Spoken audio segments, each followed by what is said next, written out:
Ce matin, je vais vous parler d'un rêve. Cette nuit, je rêvais que j'étais dans une salle de travail, comme quand j'anime mes stages, et il y avait des patrons d'industrie, il y avait des hommes politiques, il y avait des parents très durs avec leurs enfants, etc. Tous ces personnages, et ils étaient complètement fermés, très puissants dans leur domaine, très sûrs d'eux, et moi, je prenais des murs partout.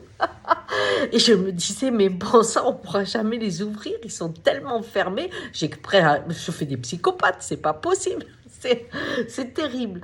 Et il y a à ce moment-là une petite fille de 6 ans qui rentre dans la salle. Et je ne comprends pas ce qu'elle fait là. Elle vient me voir, et puis elle me parle à l'oreille. Elle me dit, tu réfléchis trop. Cherche leur peur. Mais je ne comprends pas ce qu'elle me dit. Je dis, mais attends, la peur, ça ne suffit pas là. Là, ils sont fermés. Cherche leur peur. Si tu trouves qu'est-ce qui est le soin qui va avec la peur, alors tu pourras peut-être les ouvrir. Peut-être, me dit-elle. Et elle s'en va. Et je me réveille. Et ce matin, en allant aux poules, partout, je me dis, mais c'est quoi l'antidote de la peur? Parce qu'il y en a plusieurs antidotes. Franchement, je pourrais vous écrire 2 livres là-dessus. Mais je cherchais cette racine et j'entendais cette phrase, tu réfléchis trop. Alors, quelle est la base? La base. Et comme on est dans le monde de l'Indien, il faut que la base qui existe chez l'homme, je la trouve au niveau de la planète et des sociétés. Et en fait, la dureté, elle vient par la peur. Quand j'ai peur, je ferme mon corps pour pouvoir agir. Que ce soit dans un accident, que ce soit dans un conflit, quand je perds la face, une humiliation, quand j'ai peur d'un résultat, hop, j'arrête de respirer, comme on dit chez nous, t'arrêtes de respirer, parce que tu sens plus.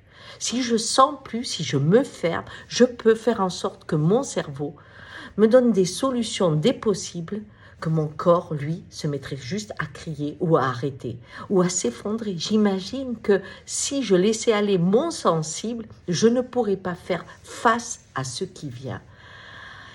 Et en pensant à ça, je vais aux chevaux, je fais un peu mon tour et tout d'un coup, je me dis, mais l'antidote, en fait, regarde chez toi.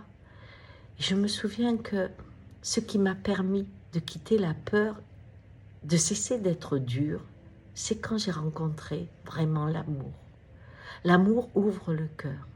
Quand on a quelqu'un avec qui vous pouvez être vous, même dans votre fragilité, vous continuez à respirer ouvert. Et là, la réalité du monde change.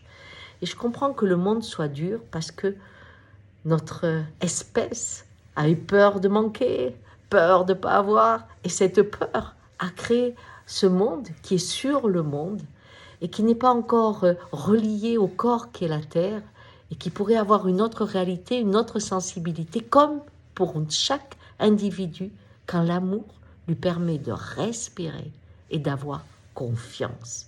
Confiance dans ce que je ne maîtrise pas. Et cela m'a ce matin apporté beaucoup de joie parce qu'au moment où on est dans des épreuves extrêmement difficiles pour certains qui sont déjà arrivés et qui vont arriver pour nous, eh bien ce que je sais, c'est que quand la solidarité arrive après une inondation ou après un feu, c'est l'amour qui renaît et à ce moment-là, il n'y a plus de peur, il y a du lien et l'amour fait du bien. Ciao!